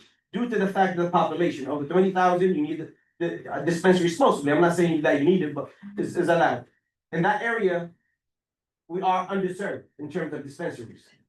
Well, That area. the one on Broadway, Let me- is basically over. I have to- Broadway. I didn't want to bring that up because I know we use the four corners of the law to No, defend I'm just saying oneself. it's And it's underserved for fine, you people. have it, you got it, so don't even speak to it. You have one in that area thus far. I'm just telling you our feeling I of just wanted- ability. Also, why I chose that location, because at the end of the day, Cause we need it. people that buy dispensaries and stuff, they want a short distance. Nobody's gonna travel. It's like long any other distance to buy business. it. So if it's a long distance, we usually buy it from an unsecured source. I lived in the city, I know all my life, I have friends and I know what they do. So I also have a friend that suffered from buying, in high school and was laced, and I'm not getting into it. Right. This is why I'm pushing for legal. All right, Like, whether so it's- we're gonna wrap this up. Yes. I just wanna comment on what you're saying. You don't stop the illegal stuff. Exactly. It's gonna be there. My background, Probably will Ms. sell Carolyn? you my background cheaper. is in drug treatment. I worked at Face Piggyback, right? I worked at State Junior High School as a counselor. Yeah. So I see what, I've been in, not as long as some of you, I've been here 40 years. Yeah. I know the crackheads when they were out there, I had them in my building. And like I said, I keep an eye on what goes on. Yes, I see who goes and comes out of this dispensary on 145th. I'm glad to have this. Because they spray it with all kinds of stuff. We've been working very closely with some of the elected officials for some of them. And the precinct. And the precincts to make sure that they're not selling on the street, which they are doing. And the point you made about the supportive housing, I was thrown off this board for going against that. But I'll say, I don't care who says so, but I was a council member. I said we have enough. That's okay. No. Anyway, as I was saying, so we were fighting that. The other homeless shelter, family shelter, same thing. It's across the street from the school. Yeah, yeah, Basic Piggyback, which is now an August community, is still doing drug treatment. yeah. How much can one community take? No more. So I'm glad to have something that's legal. It's not sprayed, it's not laced. You don't know what you're buying on the street. Like I said, But we have too many of these places. too many of Well. Of the legal all ones? No, I'm talking about all these supportive services and stuff. Right. And one of the things we found out when we got that methadone clinic that didn't, we beat it back. yes. Most of the people that use it are from outside of Harlem. 20% are Harlem people. So what does that mean? People from Staten Island, people from Brooklyn. So we're the garbage. I understand. That's what we are. That's We're what I'm not saying. just people dump. That's what it feels like. When I worked, Yes. when I worked at Face Piggyback, I would ask them, where do you live? I said, now, I said, what? He said, that's the only place I have. Drugs where they live. Right, So when you vote, you vote with that in mind, Yes. it represents us Yeah. to change that. Mhm. And like I said, I was only put back on the board by Mark Levine, otherwise, Mhm. our council members said, no, I don't want you, because I opposed that. I I know I'm trying, I know I'm trying your patience, I just wanna say that is one of the, I see this not. To Mohammed's point, I understand that people may not wanna walk 1,700 feet, which is the distance from your proposed location to the 1,700. 1,700 feet, it's a yes, which is, I understand, like legally, it's outside the 1,000 feet. The extra 700 feet to me doesn't seem like a burden. It's the location next to the subway, and to your point, it's the loss of the space as a resource for the community. And it's the fact that it's just like these businesses, especially the support, the methadone clinics and the numbers of people, that is next door to the subway. As I don't think it's gonna be community members who are using it. It's gonna be people who are popping out of the subway and using it as a way station. So, and that doesn't have any, I'm not asking you to respond. I just wanna say that I think that's one of the concerns at least that I have about that location. Okay, thank you very much, guys. I was gonna say, you're here, you're in the community, we'll be in constant communication so that you can be successful and that we feel comfortable. And that's at the end of the day, that's what we want. Absolutely. Do you want to make a last comment before we go to our presenter? And we encourage you all to stay because it's Women's History Month. That's right. We brought this young lady in, Donna, to speak, and she has been exposed. Right, and she can share some amazing things in terms of what was happening. Mohammed, do you want to say something before we? No, just wanna apologize if I didn't get to address all your concerns, so I didn't have enough knowledge to answer this meeting. We don't have time. We'll be back. Yeah, it's not your last meeting. You're gonna see a lot of it. Right, and now that you guys on the list, Next time I won't ask you about the stuff. at future meetings, Do this again. so yeah. Can I stay for her thing or? Absolutely. The last time you guys kicked me out. Right. Yeah. No, you're gonna stay. Well, this is very intense, but it was good, Yeah, right? it was. You know, it's good. We Very very good. good. Yeah, yeah. Okay. Okay. And, yeah. And we just wanted to, Oh, actually, go ahead, introduce her. Could you bring that back up? yeah, we, I That have a website special might guest, be- Ms. Donna Mosley. She Yeah, what's is her- the owner of House of Collection, and that's spelled House, Haus. That, House of Collective, I'm sorry, right? And I'm gonna have Donna just come up if you want to and present. Oh, she does? Oh, they can. It should be in the email I sent it to Oh, Shantae. well, There it is. Okay, well, I was trying to show all of you in Oh. terms of the grant, so, maybe we could share with everybody. Yeah, I sent it to, I definitely forwarded it. Yep, it should be, if you, Right there. right there. Yep, yeah. Sorry, I know, right? And then, So make sure you introduce yourself, Donna, and, hey, hi guys. Hello. Hi, my name is Donna. Hello, Are you able to share it so the people online can see? Thank you. Hi. How you guys doing? My name is Donna. I want to thank Shantae and Monique. Thank you guys so much for inviting me out to come and speak to you guys about my business and what it is that I do. I just want to say, first and foremost, I am a New York City transplant. I'm from Atlanta, Georgia originally. My family is from New Jersey, but I have been living in New York for the past 11 years, and I've been living in Inwood, which is the next street over, but I've now been living the next 2 blocks over in Yonkers and for the last 2 years. But I started my business in 2022, September 17, 2022. And I started off as Treehouse Cafe, but not before that did I start my own edible pastry line called Puff Puff Pastries during the pandemic, where I was making edibles out of my basement apartment, not too far from where my shop is now. And that's kind of how I was brought into the community, because I had people during the pandemic, because we had nothing to do. I had so much time and so much things. I was bartending over in Hell's Kitchen, and I closed down that bar on May 16th or March 16th, 2022. I closed down my bar, and I had to take down all the bars and close down that bar. And I had to figure out what I was gonna do next. Being a New York City transplant, not having any family here, not really having any friends. I moved here because I was in a relationship and I kind of had to make things work for myself. And people believed in me. People believed in me, they believed in my brand, they believed in what I was putting out. So I started that small brand, Puff Puff Pastries, and then that turned into Treehouse Cafe, which is located on 2 Henshaw Street, right off of Dykeman. And in Inwood, New York, as you guys know, Dykeman is Dykeman. Yeah. What am I doing there? I am one of 3 Black-owned businesses in that neighborhood. So, They try to push me out every day. I've been trying to get pushed out for the past. I've been in business 4 years now. I've been fighting that fight. And no one in that community, not community board 12, has ever invited me to come and speak about what it is that I do and what it is that I bring to their community. So I sympathize. I've been in December's queue for a micro business license since December's queue. Since December's queue. Okay. They want you to have 2 + 3 years experience of cannabis training before you can even open a dispensary, they said. I'm a C applicant, social equity applicant, right? I'm Black, I'm gay, I'm a woman. Where's the funding? Where's the help?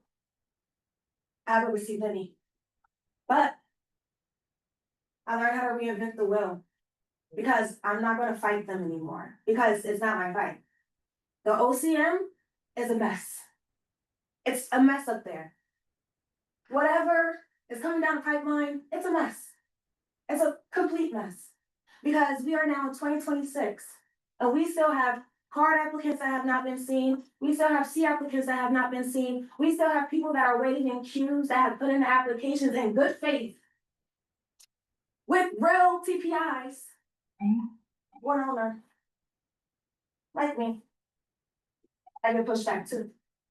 Just being Black in a Dominican neighborhood. Because my old business partners that I had no legal documentation with were Dominican, and I trusted them to go into business with them because I said, you know what? Let me go into business with you guys because I have kids community on my back. Right? No, they did nothing. So I cut them out. Had to cut off the dead weight. Lost my mom. I ended an 8-year relationship. I rebranded the whole shop. And I came back. And said this time I'm gonna do it my way. Not what anybody else wants me to do. Nobody's forcing it. It's me. So I want to introduce you guys to the House of Collectives. Oh, welcome. So there we go. I'm gonna share it with you guys. Yeah. Thank you. Thank you. It took me hours to do this presentation. I hope y'all like it. So it has some music if you want to put on a little sound. Yeah. Here we go. Welcome to the House of Collectives. I am in a consumption-aware community, creative space, creative hub, a place for young entrepreneurs, micro businesses, licensed cannabis brands, or small moms and pops, the ones that have not made it to the dispensaries, the ones that are still sitting with product on their shelves. This is for them. Go to the next slide, please.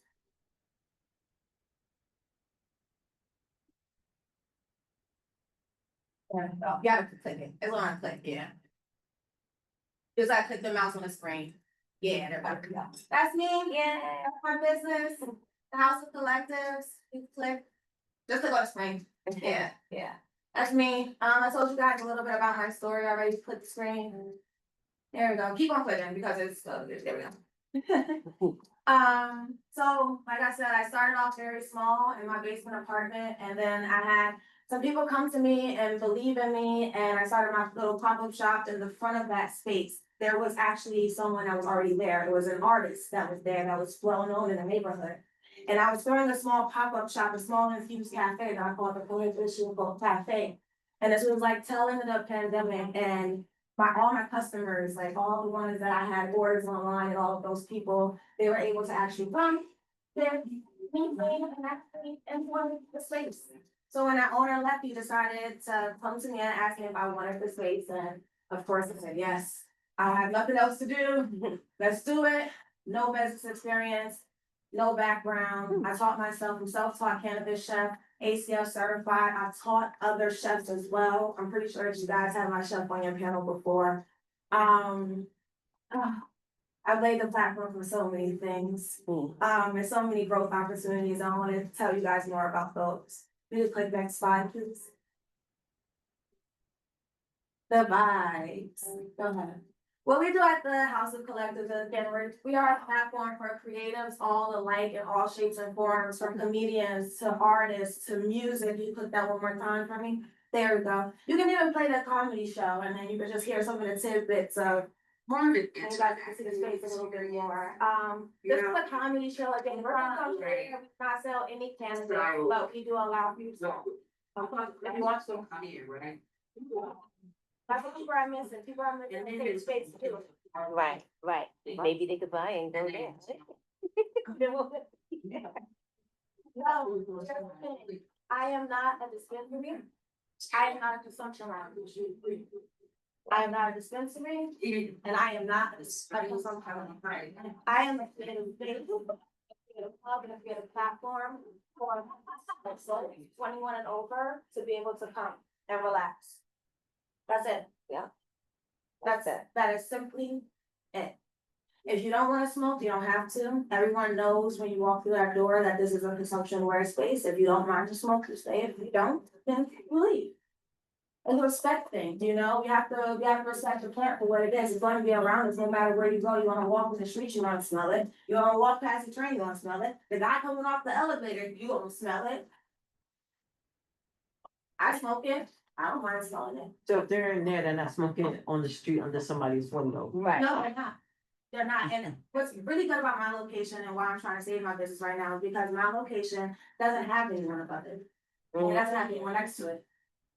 And that too is another reason why my location is prime. Respectfully, it's prime real estate. You go to the next one. I pivoted my business because I did have it, but I stopped music, I started guitarist and prayer shop. I pivoted from a full-on cafe bakery where I had an espresso machine. I was baking full-time. I was the baker. I was the HR, the payroll, the delivery person, the website designer. I am all of those things. So from the ground up, I understand what it takes to open up a kind of business as far as cannabis is concerned. You know, even when it comes to dispensary, I'm very knowledgeable, but I said, kind of F that because sitting here like this, I'm kind of like, I'm good on that one. You know, I'm gonna pick my battles wisely. But at the House of Collectives, our mission is just to provide a safe and inclusive place for people to consume if they want to, but also just for community members and entrepreneurs to be able to get together, create and grow, and to bridge the gap between culture, creativity, and opportunity. At my business, like I have two staff members. I have Mel and I have Sanaya, and they are two beautiful creators, and they have been working for me for free. We're not making any money. You know why they're working for me for free? Because I provided them a platform to do the things that they want to do creatively. And that's what I hope to be able to do with other people, from chefs to small licensed cannabis brands, from people that want to put their things on our shelves, from those small brands that have been online for months and months and months and haven't had their chance to put their physical product in front of people to see how it's going to do. How can you be an entrepreneur? You can't put your stuff in front of a person. You know how much real estate is going for in Manhattan right now, commercial? I'm 35. Who got it? I do. So why would I let my younger entrepreneurs, my emerging generation, come up under me and have to fight that same fight? So I'm paving a platform and paving a way for them to be able to do so. Again, I'm not here selling cannabis. I'm just here saying cannabis is cool. So, yeah, we do yoga as well. We have wellness events as well.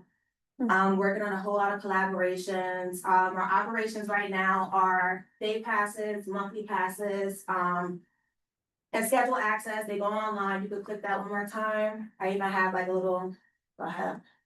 Boom. They go on our website, they can join, they can buy their membership. Once they buy their membership, then they can go onto their portal and they can book their time. Now, what I'm working on next is gonna be so pivotal for what my business is, because the health department, I told you, they kept on messing with me, right? Those old business partners, they kept on messing with me. I went to Bali for 2.5 weeks. On my second day in Bali, after I cut my business partners off in June, I went to Bali in the first week of July. The second day I got to Bali, I got a phone call from my employee that was working there while I was remodeling and told me that the health department was there. I done had the health department in I've been in my space for 3 years now. Never had the health department. Never had police calls. Never had any of those issues. Mindful, my business partner owns the building down the block. School. He's not even in, but I kept going. So now my main focus is this. And I think this is where it's gonna help a lot of Harlem Nights, a lot of Black people, a lot of Black people, a lot of people of color, a lot of people from all over, different cultures, different backgrounds. You can press the next slide, please. I'm starting a culinary marketplace, which is because again, like I told you, the health department said you can either, hey, you can let them smoke here, but you can't serve food, or you can serve food and not let them smoke. Clean Air Act law. New York City. So instead I said, okay, well, why not give my chefs and my private cooks a platform to be able to do a pickup and delivery service for my members, for our creatives, for the workers, for the middle class worker, for the businessman that comes into my place, for the person that's just walking from the cloisters that just came by and they thought that I might have been a coffee shop and came in for the vibes and sat down and read a book for 3 hours. So this is where you're at now? Yeah, this is where I'm at now. That's where I'm at now. So now I'm trying to build this culinary marketplace and fold them together as well as with the cannabis marketplace, which would be again allowing for those licensed cannabis brands that have not made it to dispensary, that have not been able to own a dispensary, that have just been sitting on this license because of when they had a location and then it got revoked because they didn't have enough time or their time had passed and they lost it. So now they're just sitting on a license that they paid thousands and thousands and thousands of dollars for. Product that they paid thousands and thousands and thousands of dollars for, but they have nowhere to place it. So what we're focusing on are activations, licensed cannabis activations and pop-up shops where you're getting educated, not one on the brand, but also on the product as well. You're knowing what kind of strain you're dealing with. I've dealt with people from older age, from my uncle passed away of throat cancer, and puff pastries was one of my attributes to him. I used to make him juices for him to get him off of fentanyl patches. My mother passed away 2 years ago, March 30th. That should be this Monday. And my mother passed away of a fentanyl overdose. So I'm not here to get our kids and stuff high. I'm not here to provide a place for people to just come and just think that this is a party spot. I'm holding people accountable for their creativity, for their entrepreneurship, for their brand, because I had to. I had to hold myself accountable to show up for my job, for my business every day, show up for my customers every day. So I think that everybody that owns a business and everybody that's thinking about owning a business should hold themselves accountable. So pre-order where, you know, you go online, you get the order from them, or you get the order from whichever small brand it is, and then it's a pickup and drop off time. Whenever you schedule, your bag will be right there for you, and you just sit down, you open up your bag, whether it's your food, whether it's your cannabis that you purchased from whatever small brand, everything will be there packaged and ready for you to just enjoy, or you say. It's intentional, very intentional switching. Intentional spaces, intentional safe spaces and creative spaces, intentional spaces for you to, that you know that's what you're going for. You know what I'm saying? Like, it's no beating it. Like, you know what you're coming for, you know, and it's a way that you advertise it, and it's a way that you introduce it to the community. Not everybody's gonna be on board, you know, until they start to see what kind of impact you make. Until they can start to see what are you, you know, beyond jobs, what else are you providing? And I say that in my space, I'm providing not only a platform for other young Black people like me, or, you know, other emerging artists and people in a culinary space or a cannabis space, but I'm leaving room for people to dream, to think, to believe that since I did it, that they can do it too. So the reason why it's called the house is because the extension of my house is mi casa es tu casa. So when you come in, you treat it just like your house. This your house. Whatever you do in your house, if you smoke weed in your house, guess what? You're gonna smoke weed in my house too. If you ain't gonna smoke no cigarette, you ain't gonna smoke no crack, but you might smoke some weed. And you know, it's a plant. It's a plant that we all have to learn how to navigate around, and, you know, really learn how to support each other in it, you know. Coming from Legacy, coming from those underground pop-up shops on the Bruckner, coming from the pop-up shops over here on Harlem, like in the downstairs basement of some of those brownstones during the pandemic, like, I was there, you know, and I totally understand, you know, those concerns, you know, with shit like that, but again, you can't be having it over somebody's house. Okay. That's it. True. That's Okay. it. All right. Okay. Compliance and responsibility, again, we're private membership based.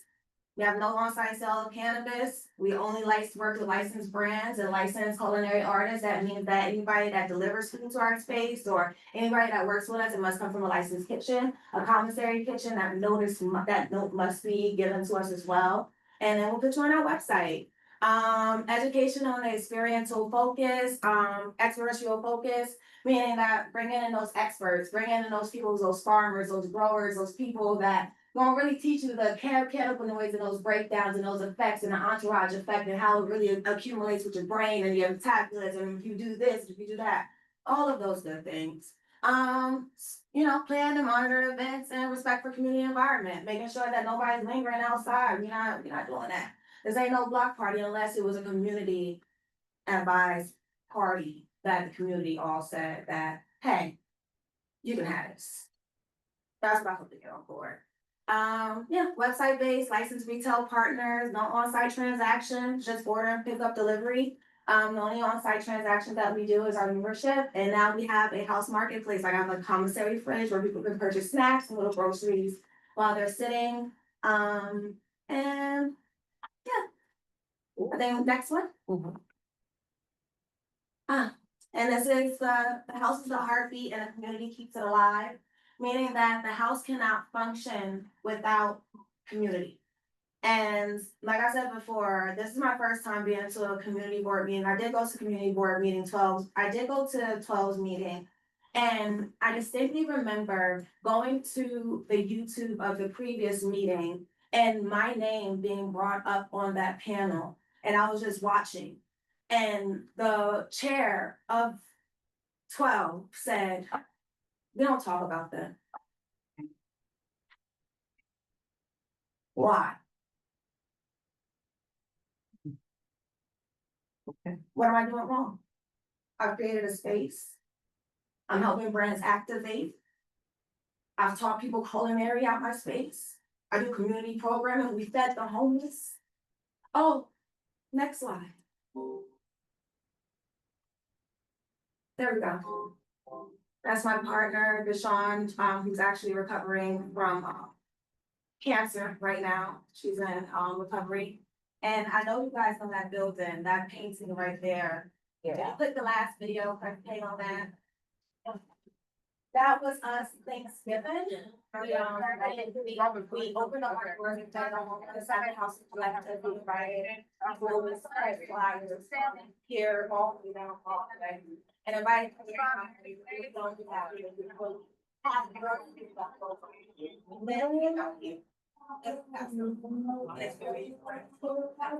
My partner is from the same department. Her sister died from a drug overdose, not too far. Her grandmother lived from the so maybe that's why I'm here. There are things that come of it, and a lot of people really come of it, and I think that that's what people really and that's so focused on community, like I told my parents, certain people together, just like in your actually hard, everybody has to hard. What's the jazz? What's the campus? Everybody, and just making sure that we let everyone know that there's a safe space for everybody, that it doesn't have to be outside on the block. It could be inside of a small little spot on 2 Henshaw Street, if you wanna come and do a pop-up shop or do educational work, or if you wanna come and rent the space out for a birthday party and not have any smoking at all, I make the rules apply because I make the rules. And that's me. That's the House Collective, just another safe space and creative hub and outlet for our emerging artists, culinary entrepreneurs, and all to be able to come and just. Yeah, that's it. Thank you. Hi. Yes, does anyone have any questions? Anyone that is on the web? Oh, God. Oh, oh, I thought that was Spike Lee. Okay, does anyone have any questions? Oh, Fab Five Freddy, okay, hey Fab. Yeah, yeah. Any questions for Donna? Yeah. Is this just a presentation or an ask? No, so it's both. It's a call to action as well. It's both a presentation and a call to action. I have a year left on my lease. Realistically, I think that my landlord's gonna let me ride it out despite my rent arrears. Yes, I do have. We're gonna, Yeah. put some positive Let me out be- there. Yeah, hold on. Question for you. Who was the chair of this board for? Noel, Noble Crawford You mean the chair? of the Cannabis Task. Oh. Cannabis. No, Of their yeah, of their Cannabis Okay. Task. Noel Noble. or Noble, Noble. we'll find it. It's Noble, I think. And Community Board 12 has their own cannabis little. they have their, Yeah. they have their, I think they we have all the same do, thing, yeah. yeah. You Yeah. guys all have your own. Yeah, task force, task force, And, it's very politicky. Yeah. Everything is, you know, and again, like I can't sit here and lie and say that I don't understand everybody's concerns because I've been on both ends of the spectrum. I've been in shitty business deals with some really nasty people that really want to just take advantage of what I had to be able to offer them, which was a C application to open up a licensed dispensary. Right. So I understand 10 times fold, but my business here is no longer cannabis, my business now is community and creating. The other seat. Cannabis to community. Yeah, There we go. yes, thank you. So any questions for Donna? Yeah. I think it's a nice way to end. As I said, I started off by saying this is Women's History Month as we conclude this month. Yeah. We have a room full of really strong, passionate women, as was stated. And you can testify. But you know, we're that way because we're nurture and we care. Yes. We care about community. Yes. And I thought it was, and I think ending the meeting with Donna is That a was nice good. way to end it. Wait, she had. I'm sorry, what? Oh, we got one more presenter, yeah, I was like, no, Really? yeah. Oh, you know what? Okay, we might have to can we bring you back? Because, I can do it in like 10 minutes. yeah, I I didn't know you were, Wait, and we need Donna's, I'm gonna put your But- information. Absolutely. okay, so come on, my love, and do your thing. You've been exposed to this from the beginning, and we appreciate you. Okay, okay. But who works with them? My camera too. I have a little camera. There's a camera? We're talking about it. I just put the website in there because it's fun to get this.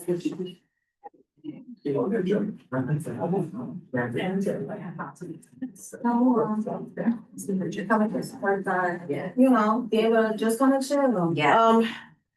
Collaborate, think, Create.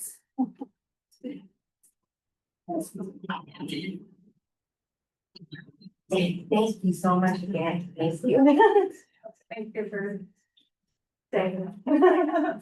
So give us a little background and Yeah. stuff while we yeah, while we get in your stuff together. Oh, bam. So good evening, everybody. Hello. Hi, hello. Thank you for letting me. Thank you. I appreciate that. Oh, thanks. My second presentation. Oh, you've been busy. Been busy.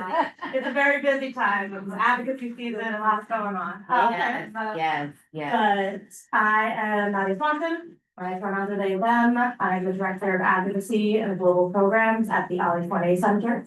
We are the world's largest program serving LGBTQ and health students.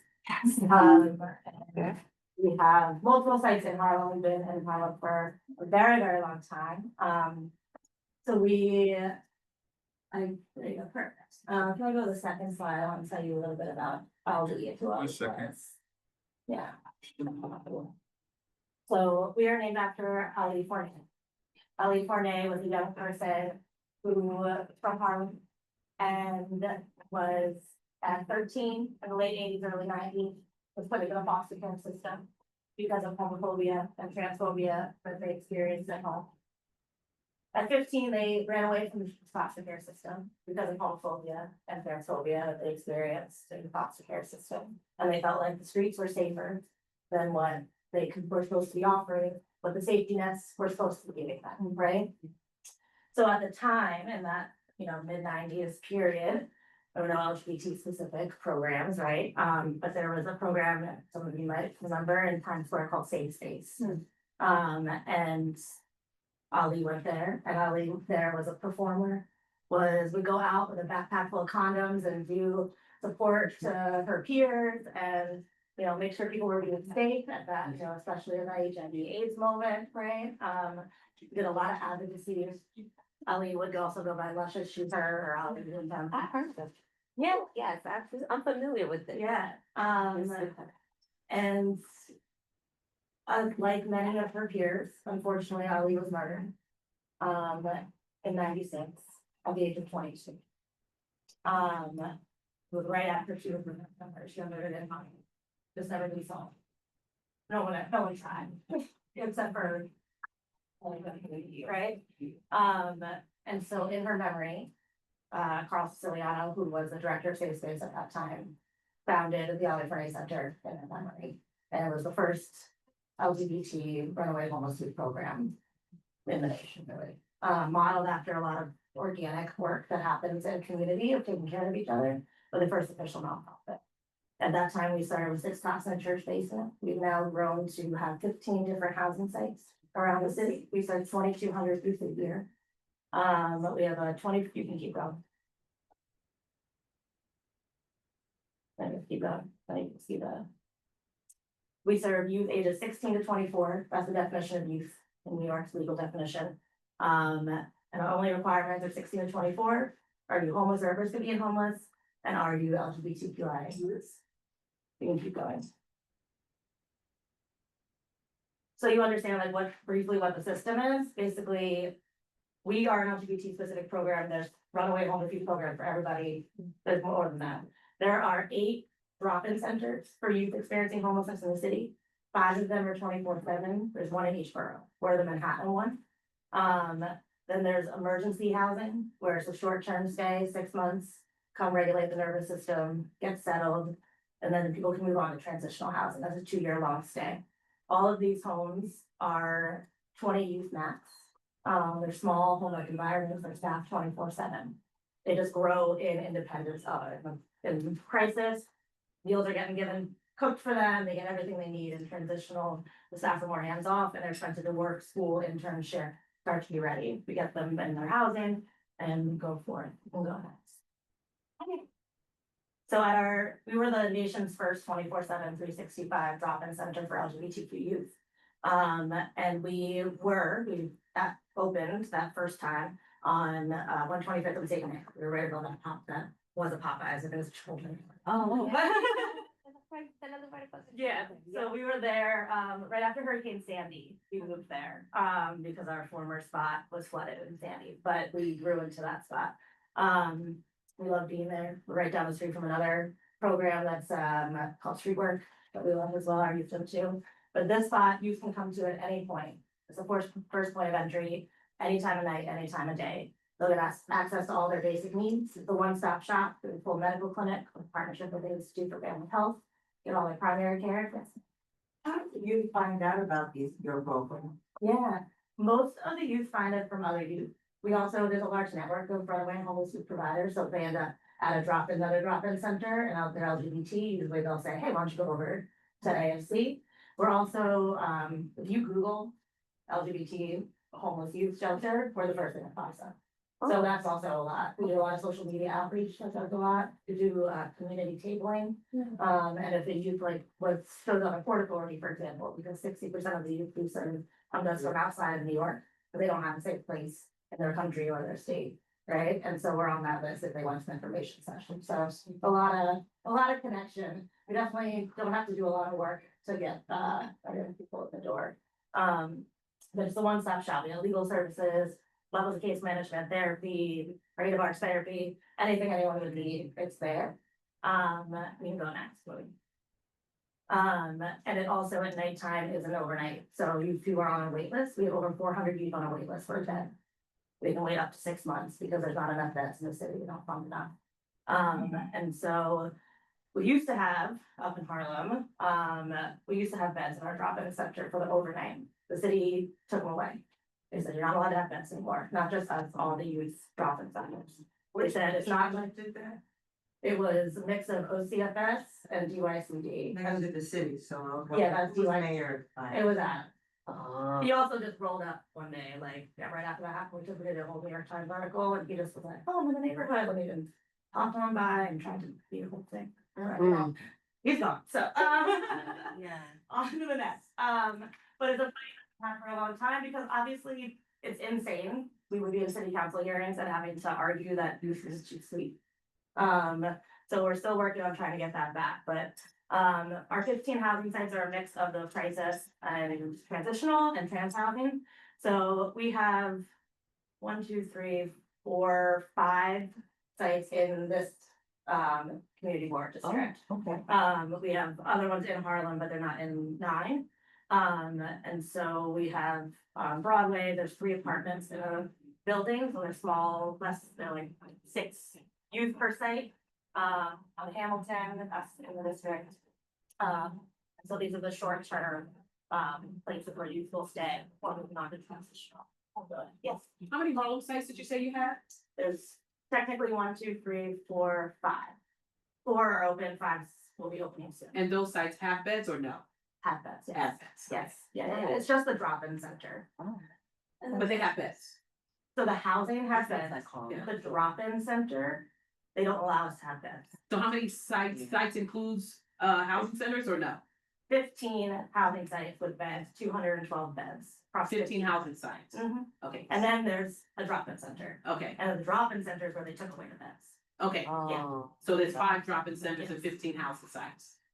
Now it's one drop-in center Oh, for us. okay, We are one drop-in center, 38th Street. okay. I see. And then 15 housing sites scattered around Manhattan, Brooklyn, and Queens. Gotcha. And Yeah. 5 are in Harlem. And then, yes, 5 are in 9.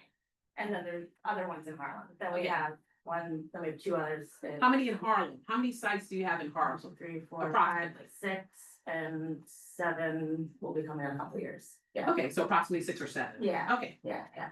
Thank We love being in Harlem. We want to be in Harlem. It's where a lot of our young people come from, and uptown and Bronx and everything. And so we like being here. Our young people feel safe here. And we want that for them. Are you permitted to disclose the locations of the Up ones to- that you have in community board now? Not the exact locations, those sites are confidential, but there's the one that will be opening is on Convent Ave. And What then, cluster? it's in the mid 140s, I can say. Oh, okay. And then there is on Broadway in the 130s, and then the Hamilton one is like just basically across the street. Oh. Yeah, and they're 3 separate apartments, but they're in one building, that cluster of 3, so, yeah. And the transitional, so this is the convent site. It's very pretty. It's nice. that, I mean, Our that brownstone is the first site that we own outright. Got the original And one. we named it Casa Cecilia after one of our friends and leader of community who passed away a few years ago, Cecilia Gentili, was part of making this happen. And one thing we learned is when they filmed the show Pose, they filmed it she was in that show, Okay. and they filmed it in the brownstones next door. Okay. And so this site will be we're ready, we're just waiting on the last like Con Ed check and that stuff. But there's beds in there, it's ready to go. It'll be for 21 to 24-year-olds, trans youth, emergency housing. Is that the end, almost of your? Just about, yeah. Okay, because I wanted to ask 2 quick questions, and we're gonna wrap up. Yeah. I basically said all this, sorry, so keep going, that's Cecilia. So we just have some future capital projects that we're working on in Harlem. So we have some that are outside the district, we have a supportive housing unit, this will be opening on 106. And this is the opening of our current one, so we want to move our drop-in center and headquarters. Currently we share space, we didn't share space when we were on 125th. But now on 38th, we're in a building with other organizations. Our young people, we need our own space. For young people to feel as safe as possible. And so it's, we wanna find like our firm of a headquarters and a drop-in center. That's just our building. So they're looking in Harlem, we're looking in Harlem first. It's many years out, but just. This drop-in center is open now? This one that we're cutting the ribbon on, that's where we currently are, but we wanna leave there. Really? And we wanna leave 38th and come back to Harlem for this drop-in center. But we're many years out from that, but we're starting to look at property. Okay. Yeah. Yeah, you can go ahead, ask me questions, yeah. What I was going to say very quickly, well, one, thank you. Two, you know, we have a committee for youth and education, so you probably need to connect with our youth and education chair. Because we want to spread the word and knowledge regarding resources. And then we also have a LGBTQ committee that was meeting next door tonight. So, you know, I'm not sure if you missed them and you were supposed to be there, but I guess probably. But it's okay, because we shared the information with these ladies and they could share, because I was waiting for you to bring in the cannabis piece. That's why I was like, okay, but it's all good. Yeah, it's also Women's History Month, so we Right, definitely wanna, and we, you know, have the. Will you No. tell them that I did it?